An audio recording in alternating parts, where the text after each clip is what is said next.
بسم اللہ الرحمن الرحیم.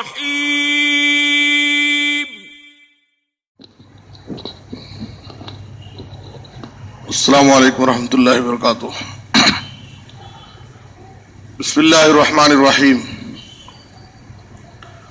عن ابی ہریرہ رضی اللہ تعالی عنہ قال قال رسول اللہ صلی اللہ علیہ وسلم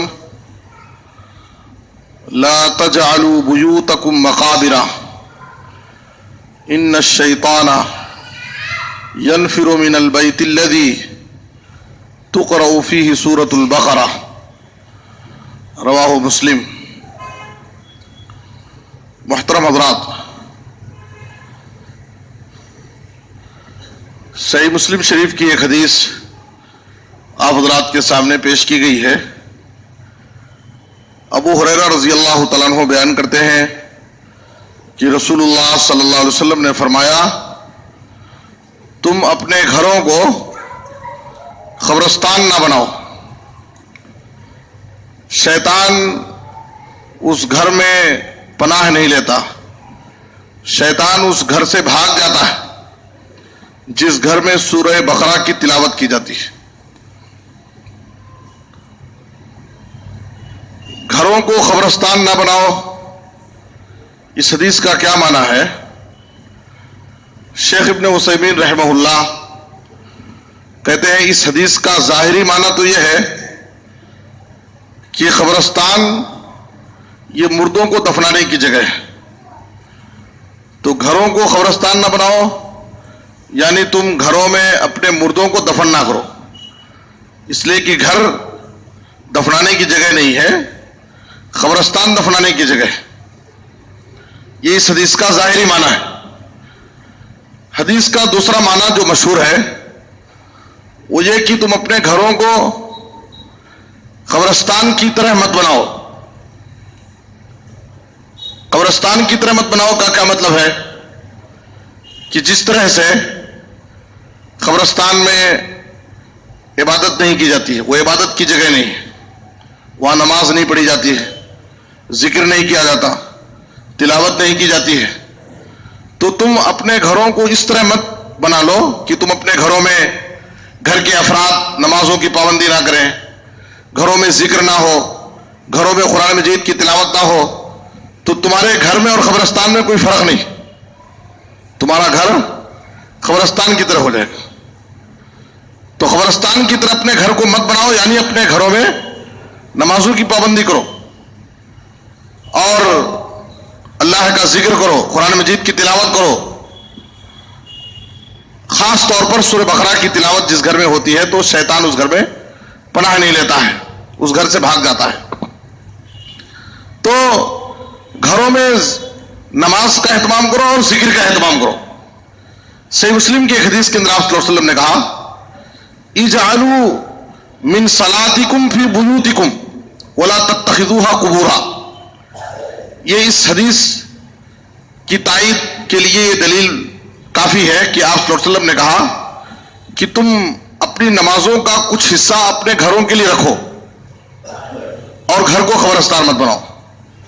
یعنی گھروں میں نماز پڑھو، گھر میں اگر نماز کی پابندی نہیں ہوگی تو تمہارا گھر قبرستان کی طرح ہو جائے گا. اور آپ صلی اللہ علیہ وسلم نے صحیح مسلم کی دوسری حدیث کے اندر فرمایا، اذا قضى احدكم الصلاة في مسجده فليجعل لبيته نصيبا من صلاته فإن الله جاعل في بيته من صلاته خيرا. جب تم میں سے کوئی شخص مسجد میں فرض نماز ادا کر لے تو اپنی نماز کا کچھ حصہ اپنے گھر کے لیے باقی رکھے، اس لیے کہ گھر میں جو نماز ادا کرے گا تو اس کی نماز کی وجہ سے اللہ تعالیٰ اس کے گھر میں خیر و برکت عطا کرے گا. تو اس حدیث کے اندر بھی آپ صلی اللہ علیہ وسلم نے کہا کہ گھروں میں نماز کی پابندی کی جانی چاہیے. ایک تیسری حدیث میں آپ صلی اللہ علیہ وسلم نے کہا، خیر صلاۃ المرء فی بیتہ الا المکتوبہ. ایک آدمی کی سب سے بہتر نماز، افضل نماز اس کے گھر میں ہو سوائے فرض نماز کے. فرض نماز کے لیے مسجد آنا باجماعت پڑھنا یہ فرض ہے، ضروری ہے، لیکن فرض کے علاوہ سنتیں اور نفلیں ادا کرنے کے لیے بہتر افضل آدمی کا گھر ہے، جہاں پر وہ سکون سے نماز پڑھ سکتا ہے اور ریاکاری سے اس کی نماز میں اخلاص پائی جائے گی اور ریاکاری سے وہ بچ سکتا ہے۔ نفل نمازوں میں جتنا چاہے لمبے قیام، لمبے رکوع اور سجدے کر کے آرام سے اہتمام سے نماز پڑھ سکتا ہے۔ تو فرض نمازوں کے علاوہ سنتیں اور نفلیں پڑھنے کے لیے آدمی کی افضل اور بہتر نماز اس کا گھر ہے۔ تو آپ صلی اللہ علیہ وسلم نے کہا کہ گھروں کو قبرستان مت بناؤ، یعنی گھروں میں باقاعدہ نمازوں کی پابندی ہونی چاہیے۔ مرد حضرات فرض کے علاوہ سنتوں اور نفلوں کا اہتمام کریں، اور گھر کی خواتین باقاعدہ اپنی تمام نمازیں اپنے گھروں میں ادا کریں۔ جس گھر میں نماز کی ادائیگی ہوگی تو اللہ تعالیٰ نماز کی وجہ سے گھر میں خیر و برکت نازل کرے گا۔ وہاں پر فرشتے پناہ نہیں لیں گے، بلکہ اللہ کی رحمت کے فرشتے وہاں پر شیطان پناہ نہیں لے سکتا، بلکہ رحمت کے فرشتے وہاں پر نازل ہوں گے۔ دوسری چیز یہ ہے کہ گھروں میں اللہ کا ذکر ہونا چاہیے، ورنہ گھر میں اگر ذکر نہیں ہوگا تو اس گھر کے لوگ گویا کہ مردے لوگ۔ آپ صلی اللہ علیہ وسلم نے صحیح مسلم کی حدیث میں فرمایا، مثل البیت الذی یذکر اللہ فیہ والبیت الذی لا یذکر اللہ فیہ مثل الحی والمیت۔ جس گھر میں اللہ کا ذکر کیا جاتا ہے اور جس گھر میں اللہ کا ذکر نہیں کیا جاتا، دونوں گھر کی مثال زندے اور مردے کی مثال۔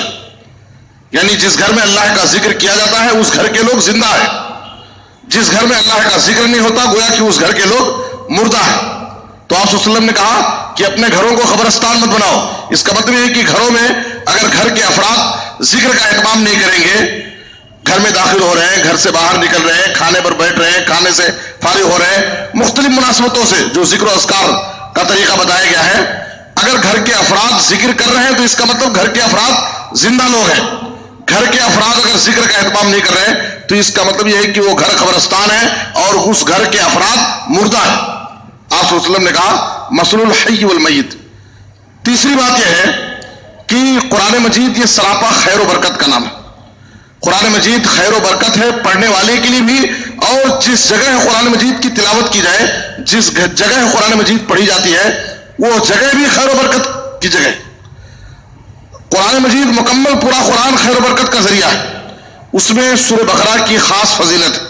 آپ صلی اللہ علیہ وسلم نے اس حدیث کے اندر کہا جس گھر میں سورہ بقرہ پڑھی جاتی ہے اس گھر سے شیطان بھاگ جاتا ہے، شیطان اس گھر میں پناہ نہیں لے سکتا ہے۔ اور سورہ بقرہ میں بھی آیت الکرسی کی فضیلت نبی صلی اللہ علیہ وسلم نے الگ بیان کی ہے۔ پھر سورہ بقرہ کی آخری دو آیتوں کے بارے میں آپ صلی اللہ علیہ وسلم نے کہا من قرأ بالآیتین من آخر سورۃ البقرہ فی لیلۃ کفتاہ، جو شخص سورہ بقرہ کی آخری دو آیتیں کسی رات میں پڑھ لیا تو اس کے لیے کافی ہو گئی۔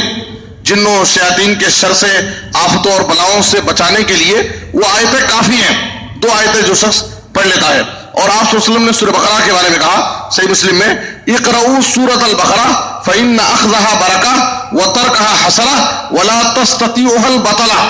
اے لوگوں سورہ بقرہ پڑھو، سورہ بقرہ کو یاد کرو، اس کے پڑھنے کا اہتمام کرو، اس لیے کہ اس کے پڑھنے میں، اس کے یاد کرنے میں اللہ تعالیٰ نے خیر و برکت رکھا، اور اس کے چھوڑنے میں حسرت و افسوس ہے۔ اور اس پر، اس کے پڑھنے والے پر، اور جس گھر میں سورہ بقرہ کی تلاوت کی جاتی ہے وہاں پر جادوگر کامیاب نہیں ہو سکتا۔ جادوگر اپنے جادو کے ذریعے اس گھر کو، اس گھر کے افراد کو نقصان نہیں پہنچا سکتا ہے۔ تو اس لیے ہمیں چاہیے کہ ہم اپنے گھروں میں ذکر و اذکار کا، قرآن مجید کی تلاوت کا، اور مرد حضرات سنن و نوافل کا، اور گھر کی خواتین عام نمازوں کا اہتمام کریں، تاکہ ہمارے گھروں میں جن و شیاطین اپنا بسیرا نہ کریں، بلکہ ہمارے گھروں میں اللہ کی رحمت نازل ہو۔ اللہ ہم سب کو نیک توفیق دے، آمین۔ صلی اللہ علیہ نبینا محمد و آلہ وصحبہ اجمعین۔